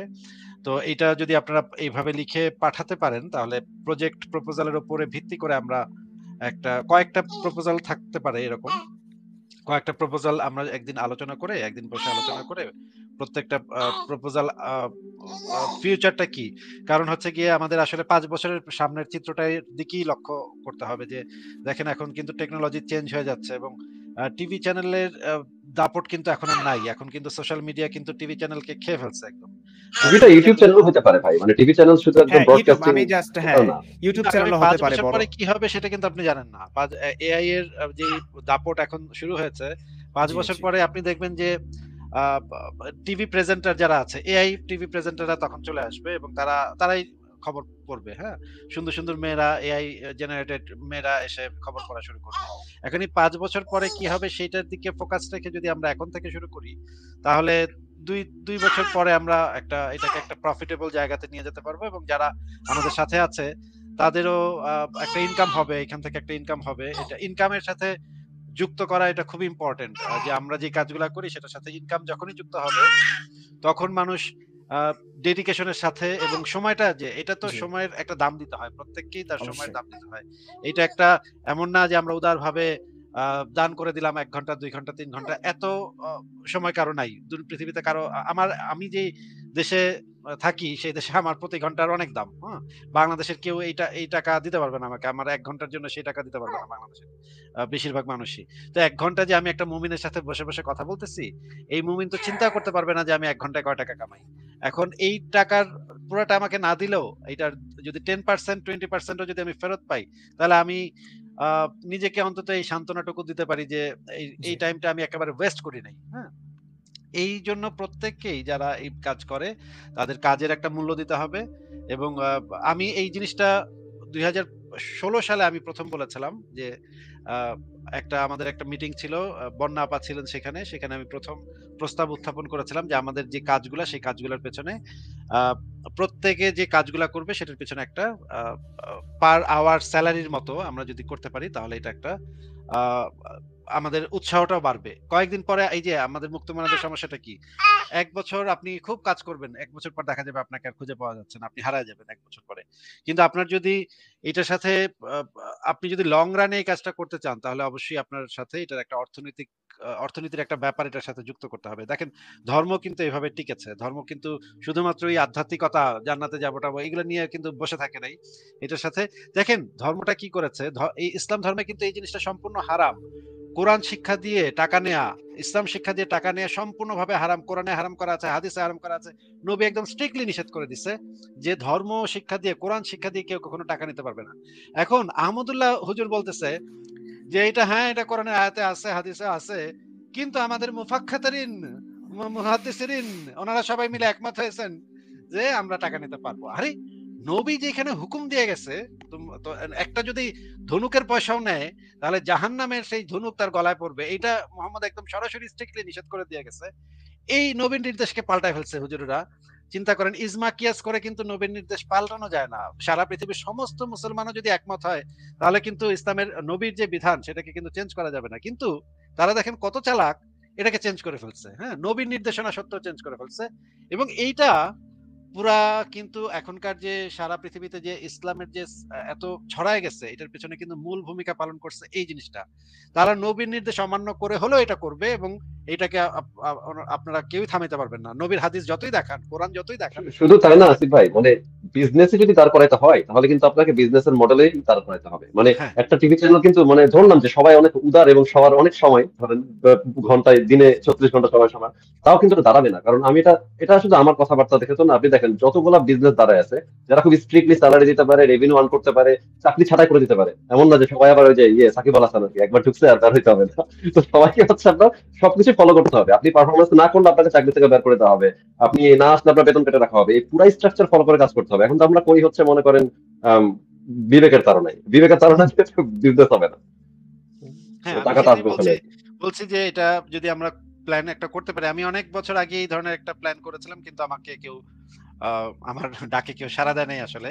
কিন্তু এখন যদি আবারও আমরা এই জিনিসটা করার চেষ্টা করি তাহলে হয়তো, এখন তো অনেকেই আছেন আচ্ছা ভাই, আপনি যখন এই প্রসঙ্গে একটু কথা বলে ফেললেন, একটা কিন্তু জিজ্ঞাসা করি যে কি মনে হয় যে এখানে কিন্তু যে এখন ইহুদি নাসারার টাকা নিতে হবে আমাদের, কারণ মানে ইনভেস্টর লাগবে, কারণ কিছু তো করার নাই। তো এটা কি মনে হয় যে আপনার ইউরোপে কি এই ধরনের ইনভেস্ট করার মতো লোকজন আছে, নাকি এগুলো আমাদের লোকাল জায়গা থেকে বের করতে বাধ্য হবো আমরা? ইনভেস্ট করার মতো প্রথম দিকে তো আমরা কোনো ইনভেস্ট পাবো না আসলে। আমাদের মানে নিজেদের সাহায্য সহযোগিতার মাধ্যমে গায়ের ধাক্কায় ওটাকে তুলতে হবে একটা পর্যায় পর্যন্ত তুলতে পারলে তখন অবশ্যই ইনভেস্টর পাওয়া যাবে। তো আচ্ছা, ওইটা আমি তাহলে একটু এদিকে দেখি যে এখানকার ইনভেস্টর আসলে, এটা একটু কঠিন কাজ হচ্ছে যে আমাদের ভাষা একটা বিশাল প্রবলেম। তো আমাদের যেটা করতে হইতো, আচ্ছা এটা নিয়ে পরে প্ল্যান করবো। হ্যাঁ, এখানে হয়তো সবাই মিলে মাথা দিলে কিছু না কিছু একটা মডেল দাঁড়াবে আর কি। এটা নিয়ে না হয় আলাদা একটা লাইভ হতে পারে সকলের, তখন আমরা শুধু এই বিষয়টা নিয়ে এবং বদ্ধতার পিছনে আমরা মনে করেন গোপনে ষড়যন্ত্র করবো, সমস্যা নেই, কারণ আলোচনা করতে হবে আর কি। ফারাজন্য ভাই, আপনি আছেন? জি ভাই আমি আছি, বাট আমাকে কি শোনা যাচ্ছে ঠিক মতো বা নয়েজ কি হচ্ছে? ঠিক আছে, শুনতে পাচ্ছি। কিছু বলুন ভাই, আপনি অনেক পরে আসলেন, অনেকেই মিস করছিল আপনাকে, প্রথমত এবং খুব খুশি হয়েছে আপনি এসেছেন। প্রথম থ্যাংক ইউ যুক্ত করার জন্য আমাকে। আপনার আপনার ইউটিউবের জন্য আবার কংগ্রাচুলেশন। আমি বলেছিলাম, একটা সময় দিয়েছিলাম যে এত সময়ের মধ্যে যেন আমরা আপনাকে আবার হ্যাঁ কংগ্রাচুলেট করতে পারি, বাট আনফরচুনেটলি আপনি এর থেকেও তাড়াতাড়ি করে ফেলছেন।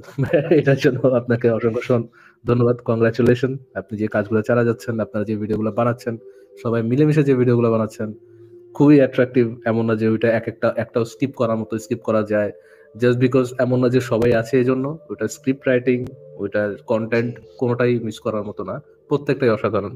এবং ওইটার যে এডিটিং, এটাও অসাধারণ। সুতরাং আপনার কাজগুলো অবশ্যই খুবই ভালো কাজ হচ্ছে। থ্যাংক ইউ ধন্যবাদ ইমরান ভাই ভাইয়া। আমাদেরকে এত ভালো ভালো কন্টেন্ট দেওয়ার জন্য। অ্যান্ড ইমরান ভাইয়ের সাথে যারা কাজ করছেন ফ্রন্টে ব্যাক, এবং আপনারা একসাথে মিলে যারা কন্টেন্ট প্রদান কাজ হচ্ছে, ভাই থ্যাংক ইউ ভেরি মাচ। আবার কংগ্রাচুলেশন। ধন্যবাদ ভাইয়া। আমার টু বি অনেস্ট আজকে এখানে খারাপই লাগতেছে, বিকজ লাস্ট টাইম আমাদের সাথে আমাদের আড্ডার মধ্যে মাসুদ ভাই ছিল, এন্ড আই থিঙ্ক এই কথা সবাই রিপিট করেছে যে আমরা মাসুদ ভাইকে অনেক বেশি মিস করতেছি। আশা করি আপনার নেক্সট যে হবে, নেক্সট যে মাইল ফলকটা আপনি ফিল আপ করবেন 2 লাখ বা 1.5 লাখ যেটাই হোক, সেখানে আমরা আবার মাসুদ ভাইকে দেখতে পারবো। জি অবশ্যই। এই আশা রেখে শেষ করছি। থ্যাংক ইউ আমাকে কথা বলার সুযোগ দেওয়ার জন্য। ধন্যবাদ ভাইয়া। অনেক সময় তো হলো। আসাদ ভাই, আপনি আর কোনো প্রস্তাবনা আছে কিনা, আর কোনো কথা আছে কিনা? অনেক দেরি হয়ে যাচ্ছে কিনা? আর কোনো প্রস্তাবনা নেই। আপনি চাইলে বোধহয় আসিফ ভাই যদি একটু সময় দেন আর একটু কন্টিনিউ করতে পারেন। কিশোর পাশা ইমনের কাছ থেকে আমরা আর কিছু শুনতে চাই। ওদিকে রায়হান জুয়েল এবং আমাদের সাইফুল বাতেন টিটো, তারাও আসবেন।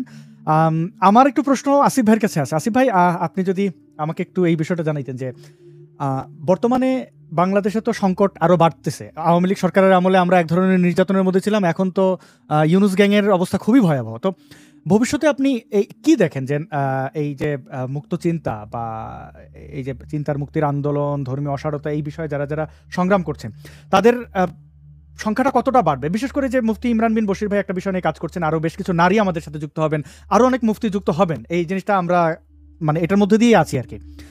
তো আপনি যদি একটু ভবিষ্যৎবাণী দিতেন যে আপনি গত 10 বছরের এটার উপরে ডিপেন্ড করে, বাকি 10 বছরেরই বলেন, কারণ 10 বছর আগে এখন বাংলাদেশে নাস্তিকদের অবস্থা যে অবস্থায় আছে আর কি, সেটা 10 বছর আগে কেউ কল্পনাও করতে পারে নাই। তো ওই জায়গায় দাঁড়িয়ে যদি আমাদেরকে একটু সমৃদ্ধ করেন আসিফ ভাই। আচ্ছা, আমার তো ছেলেটা সে চিৎকার করতেছে, আপনারা কতটুকু শুনতে পাবেন জানি না, কিন্তু আমি কিন্তু দেখতে পাচ্ছি যে এখন বিষয়টা আরো ব্যাপকভাবে আমি দেখতে পাচ্ছি। আসলে একটা উদাহরণ দেই। কয়েকদিন আগে আমার লাইভে একজন বয়স্ক ভদ্রলোক যুক্ত হয়েছিলেন। উনি হচ্ছেন গিয়ে আফগান যুদ্ধ ফেরত জিহাদি। উনি আফগান যুদ্ধে সরাসরি অংশগ্রহণ করেছেন। এরশাদ পাঠানো আফগান যোদ্ধা, এরশাদের আমলে পাঠানো সরকারি আফগান যোদ্ধা, এরশাদ আমলে 88 সালে। হ্যাঁ জি জি, একদম সরকারি বৈধ যোদ্ধা এরা, একদম বৈধ যোদ্ধা। এবং তিনি যুদ্ধ করে আসছেন রাশিয়ার বিরুদ্ধে সম্মুখ যুদ্ধ করা মানুষ উনি তাহলে বুঝতেই পারতেছেন উনি যে দেওবন্দ মাদ্রাসার ছাত্র এবং উনি একজন মাওলানা। উনি যুদ্ধ করে আসছেন, এসে বাংলাদেশে অনেক বছর আছেন। 2 বছর আগে কিভাবে যেন আমাদের একটা ভিডিও ওনার চোখে পড়ছে এবং ভিডিও দেখা শুরু করছে। 2 বছর পরে উনি এখন নাস্তিক হয়ে গেছেন। এখন এইরকমের একজন বয়স্ক ভদ্রলোক এবং একদম এক্স জিহাদি, এটা একদম তালেবানদের সাথে যারা জিহাদ করছে, এটা কিন্তু সেই কথা না। এই পর্যন্ত আমরা পৌঁছাইতে পারছি, তার মানে আগামী 10 বছর পরে পরিস্থিতি আরো অনেক চেঞ্জ হবে, এটা বোঝাই যাচ্ছে। বাবা তুমি চিৎকার করো না বাবা। তো 10 বছর পরে আমাদের আন্দোলন বা আমাদের এই যাত্রা আরো অনেক সামনের দিকে যাবে, এটা পরিষ্কার। আচ্ছা সরি, আমি আর কথা বলতে পারতেছি না, কারণ আমার ছেলে। ভাই আপনার কথা আমরা পরিষ্কার শুনতে পাচ্ছি, ওকে ইচ্ছা মতো চিৎকার করতে দেন, সমস্যা নেই। আপনার কথা শোনা যাচ্ছে, এটা ভালো লাগছে। তো যেটা হচ্ছে যে এই জিনিসটা আমি শিওর যে 10 বছর পরে, এখন দেখেন ইমরান ভাইয়ের যে রকমের জনপ্রিয়তা আমি এখন দেখি, 10 বছর আগে কিন্তু বা 15 বছর আগে আমরা যখন এই কাজগুলা, বা 20 বছর আগে যখন এই কাজগুলা করেছি, এরকম পাই নেই, এরকম মানুষদেরকে পাই নেই। এত হাজার মানুষ ছুটে আসে। ইমরান ভাই 1 ঘন্টা আগে একটা ভিডিও পোস্ট করছে, আমি দেখলাম হাজার মানুষ ছুটে আসছে এটা দেখার জন্য। এখন এই রকমের মানুষের স্রোত কিন্তু আগে আমি দেখি নাই। আমরা যখন ব্লগিং করেছি সেই সময় তো কয়েকজন মাত্র আমরা এই কাজগুলা করতাম। তো আমি মনে করি 10 বছর পরে আরো 10-20 জন ইমরান ভাই চলে আসবে। 10-20 জন ইমরান ভাইয়ের মতো যদি আসে, তাহলে এটা একটা বাংলাদেশে একটা তাণ্ডব হবে। এবং আরেকটা জিনিস হচ্ছে যে জামাতকে এখন দেখা যাচ্ছে যে তারা ক্রমশ ক্ষমতার কাছাকাছি চলে আসতেছে এবং কিছু কিছু ক্ষমতা তারা অলরেডি পেয়ে গেছে। রাষ্ট্রীয় ক্ষমতায় মোটামুটি তারা আছে অলরেডি, যেটা বলা যায়। বিভিন্ন মসজিদে থেকে শুরু করে বিভিন্ন প্রতিষ্ঠানের বড় বড় পজিশনে জামাত লিডাররা অলরেডি চলে গেছে। এবং বাংলাদেশের মানুষ এখন